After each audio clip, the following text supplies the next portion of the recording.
Hey YouTube, so in this video we have the Blackmar-Diemer Gambit, and that is d4, d5, e4.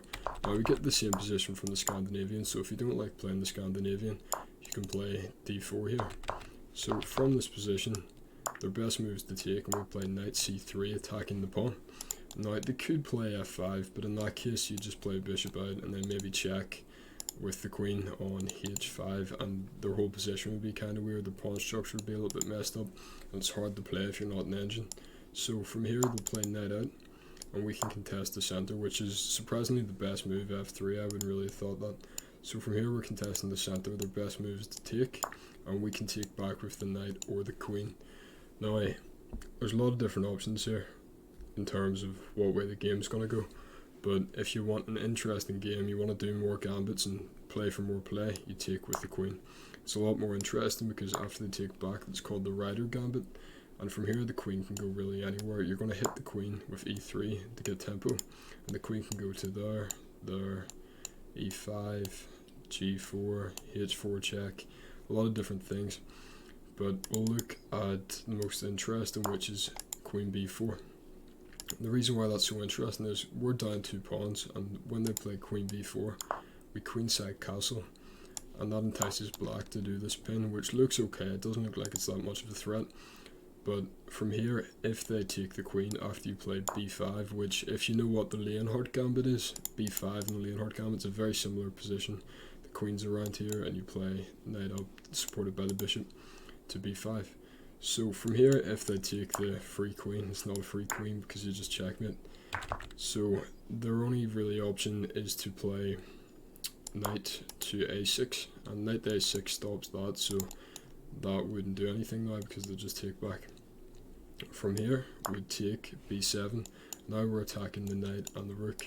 Obviously, they couldn't take like that because you'd have check. It's just a mess. Like it looks way better because you're going to win that bishop back also.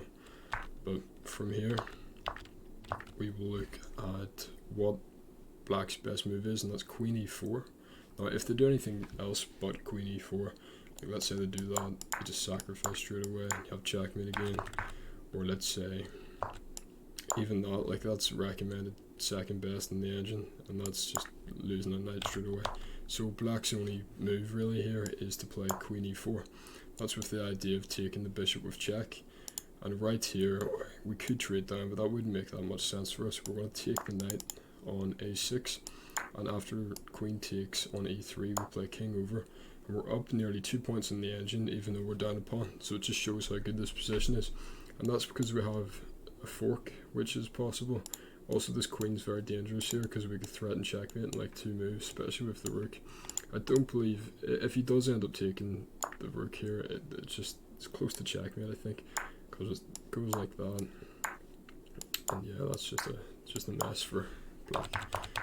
Okay, we're back to this position here, and that's because if we have that, a6 takes, queen takes e3, king over. And right here, the queen might come back to c5, that's their best move. We play queen b7, attacking the rook. And it is okay for them to take the rook here, it's actually recommended by the engine.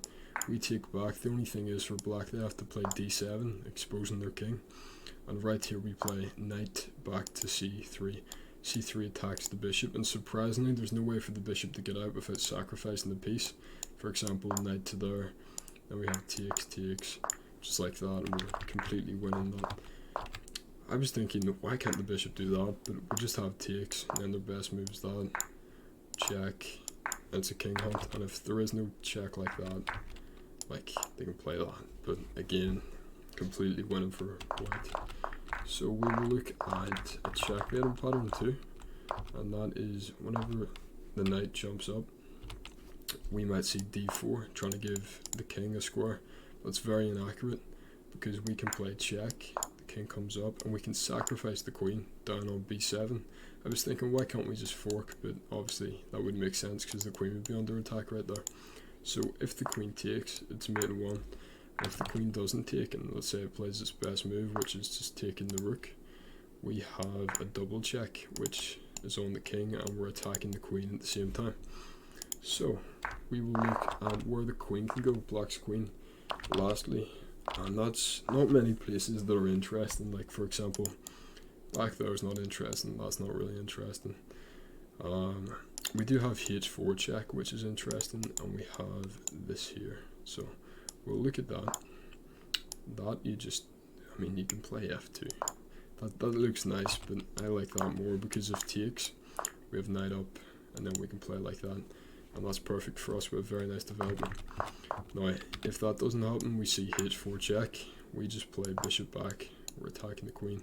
The queen will come to like g4, and we can just ignore that and castle, because after takes again, it's just again very nice position for white. Even though it says in the engine we're losing, the development's way better. Like, look at black's back rank, and then we have this. So it's very interesting. You have to play very accurately whenever you sacrifice pieces like that.